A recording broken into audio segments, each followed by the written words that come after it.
Okay, that was supposed to be the Big Bang, which to me feels like the closest thing to magic there is.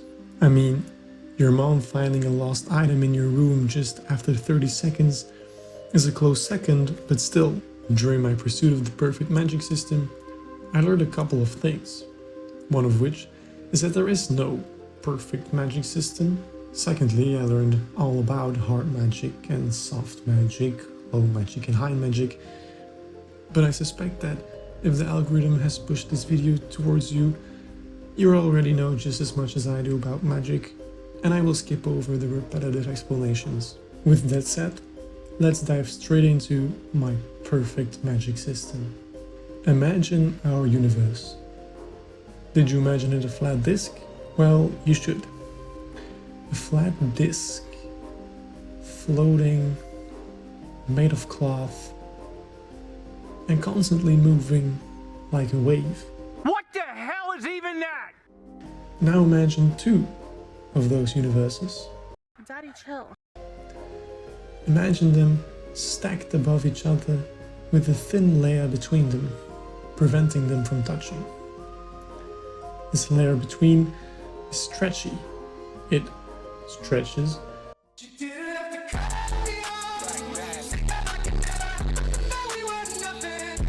stretches with the movement of the waves, which may not be in sync. It prevents the waves from touching, which, FYI, would cause extreme consequences. Subtle foreshadowing, I know. And if you're wondering what about those two universes is part of a magic system, then I'd say nothing. My heart magic system is not really considered magic in universe. To the characters of my stories, this heart magic system will just be a field of science, like chemistry, but way easier. This field of science is called gate theory. Here I'm drawing a representation of both universes, alpha and beta. What you can hopefully make out of this simple drawing is that the red layer in between the two universes is the limbo. Inside of these two universes exist both black and white holes. Black holes consume energy that can take any form, even mass.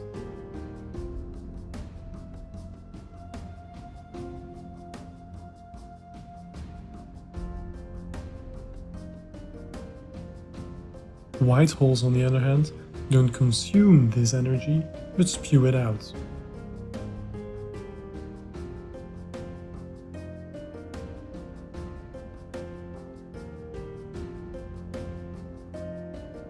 The energies these holes consume or spew out can be all kinds of energies. That's why, inside of the limbo, we speak of unrealized energy. This is energy that has not yet taken any shape or form. You could think of it kind of like potential energy, but it's not quite the same.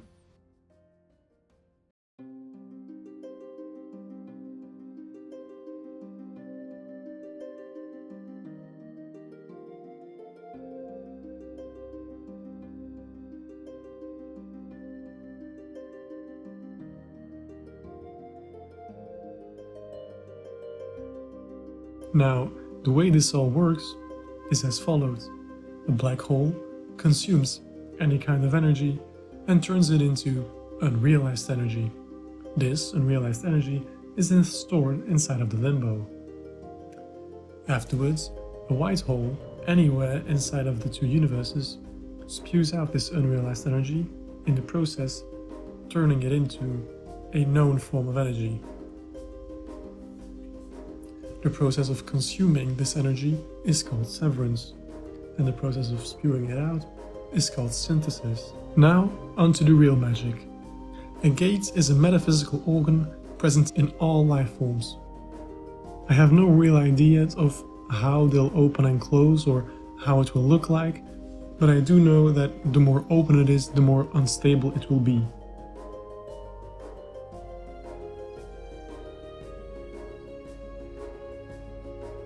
Gates serve as a pathway between Universe A or Universe B and the limbo that is not a black or white hole. The difference between a gate, a black or white hole, is that a gate can both do severance and synthesis, just not at the same time.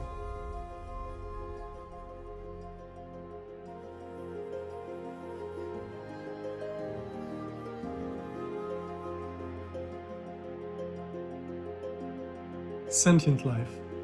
These are your animals. The ones who can think, the ones who can feel, but they're not self-aware. Sentient life can only use their gate passively, whether this be through instinct or routine. Routine is what makes these animals immortal. It makes them heal quicker, and it makes them reverse aging. This routine happens when they sleep.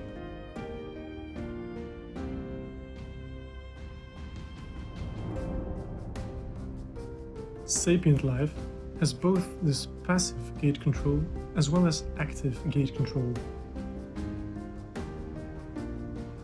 Active gate control comes with a few perks. They can consciously remove or insert energy to or from the limbo. This allows them to boil water at will, or even stop an arrow, or redirect it.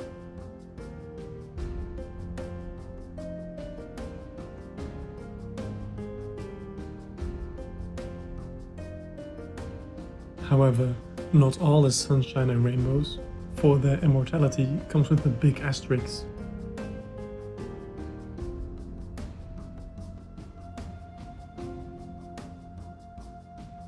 This asterisk exists because of a phenomenon called gate disappearance. This phenomenon is unavoidable with sapient life, yet we do not know what causes it. After a gate disappears, the previously immortal human becomes mortal, just like we are in the real world.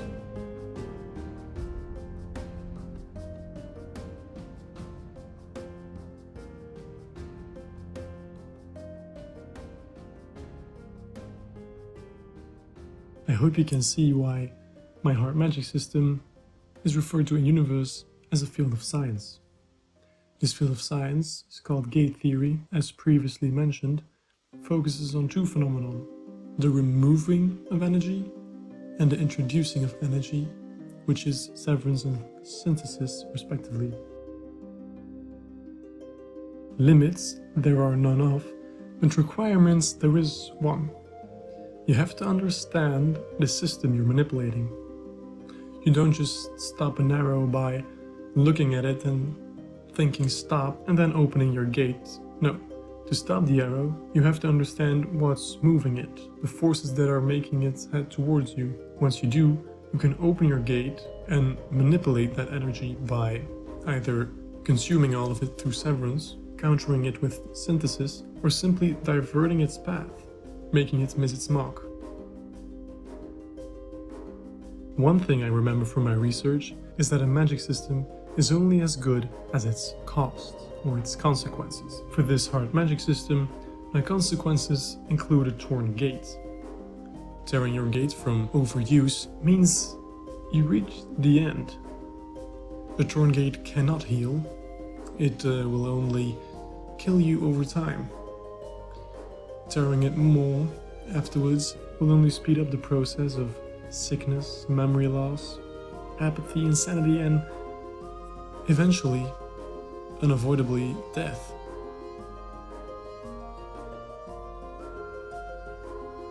The limbo is an unfathomably large pool of unrealized energy. But there is one other source of unrealized energy in this world: a flower. This flower is called limbo. The darker it is, the more potent. This flower can only be found in anomalies. Consuming this flower in any way imaginable releases this unrealized energy inside your body, making you able to manipulate it without opening your gate.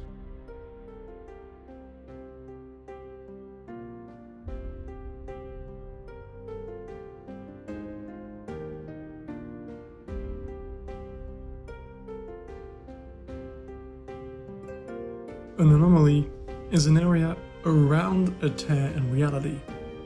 It has a certain footprint. The word footprint is chosen deliberately because inside of an anomaly, the rules of reality don't really apply.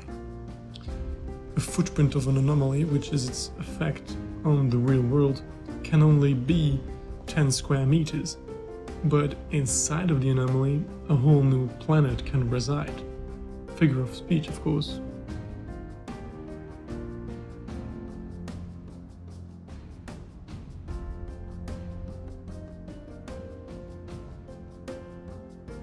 With that, I thank you guys for watching, and I hope you'll leave a like and subscribe and share your thoughts about this video and what you want to see next. This video was about specifically my hard magic system, and the next one will be about my soft one, which according to me is the better one. See you there.